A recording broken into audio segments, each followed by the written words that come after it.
When police watch a double murder happen and no one gets fired, you're not living in a democracy. You're living in a darn crime scene. You guys gotta check this out. What's up, guys? It's Benny. Just when you think the case of the No Kings killer in Minneapolis, Minnesota couldn't get any stranger or twisted or more dark, it just took a horrifying new turn.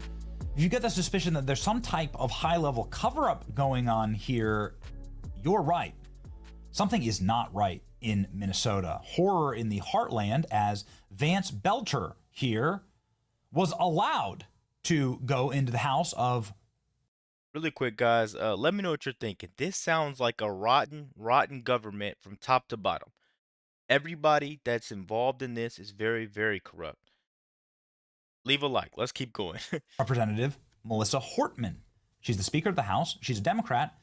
He was allowed to go into her house and kill her. Cops were there.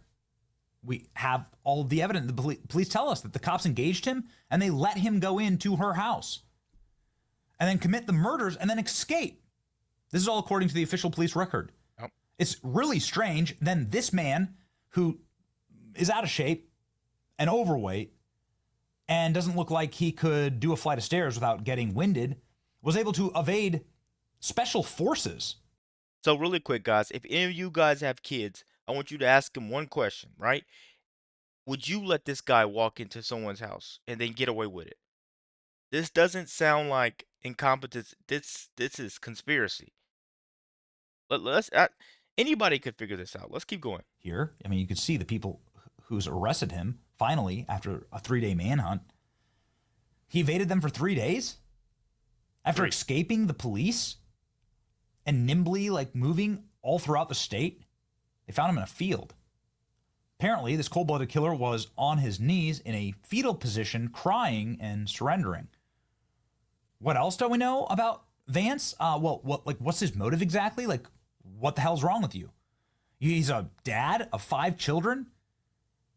He's married. His wife was caught with a car full of passports, firearms, and ammunition, and $50,000 cash. She was running across the state.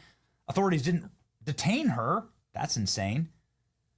Vance Belcher here worked with Governor Walz. What do we mean by that? Well, we have the paperwork. We have the documents. Governor Walz signed his paperwork appointing Vance Belcher to one of the governor's boards for small businesses. What did he do for a living? Well, we know that he plucked out eyeballs. Oh, yeah. No joke. This was his day job or night job. Minnesota assassin Vance Belcher extracted eyeballs from corpses for a living. In fact, he was doing that right before the double murder. Huh?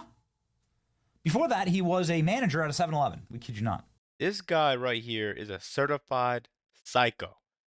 He has Democratic ties to cash, corpses, and all types of crazy connections. But they want to say that we, the people that use common sense, are the extremists. And they want to say, oh, you support Trump no matter what. But this is what they're backing.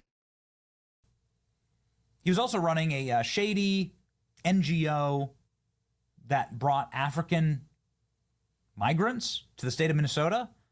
Not exactly MAGA material there. His wife had worked for Tim Walz in Washington, D.C. when he was a congressman. They're trying to paint this guy as the MAGA killer. No. Let me tell you, I know MAGA, we don't run migrant resettlement programs to the heartland and work for Democrats, especially the Democrats that run with Kamala Harris. So none of it makes sense. It's all very strange. And it's triggering my radar for something being extremely off here. But now, ladies and gentlemen, we get this. Break-in reported at the home of assassinated Minnesota lawmaker Melissa Hortman, days after double murder. Would you look at that? So this is Melissa Hortman. Of course, we disavow all political violence. We think this is obscene and horrible and doesn't really matter. The political background of Vance Belcher, we disavow all of it. It does matter, okay? But what I'm saying is, no matter what, violence is hard-coded and deep in the bones on the left. This is another reason why we know he's not MAGA, because MAGA people don't do this. Exactly. We just get hate. The Brooklyn home. This is Brooklyn, Minnesota. Home of murdered Minnesota rep Melissa Hortman and her husband was just broken into on Tuesday night. The house is, of course, an active crime scene. It had been boarded up since the grisly double murder. at the hands of the political assassin. Former Minnesota Speaker of the House and her husband were gunned down. It's awful. The home was once again processed by crime scene investigators for evidence of the burglary. The home appeared to have been searched by an unknown individual. The family has indicated that they don't believe anything is missing.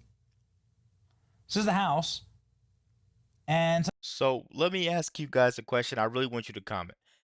The most high profile case in Minnesota in a very long time gets burglarized, days after an actual crime was committed there. That right there just doesn't sit right with me. I think that's a cleanup job. Do you agree? Yes or no? Just let me know down low in the comments. It's so many twists and turns, man. If you don't pay attention, it'll get right past you.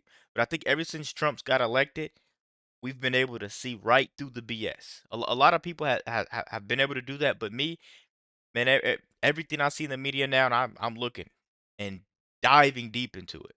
somebody smashed the window and went and broke into their home and fleeced the place.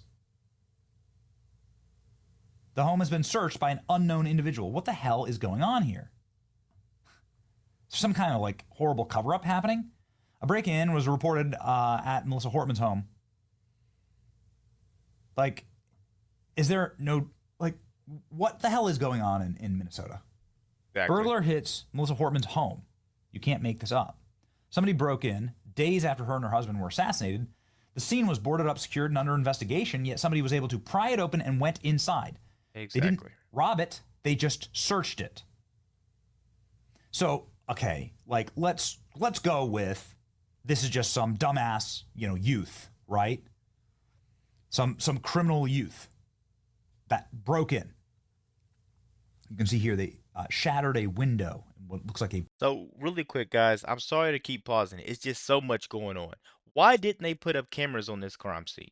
That's one of my biggest questions because it seems like they can track a $12 Venmo if something goes wrong, you know, but you can't secure a crime scene with cameras.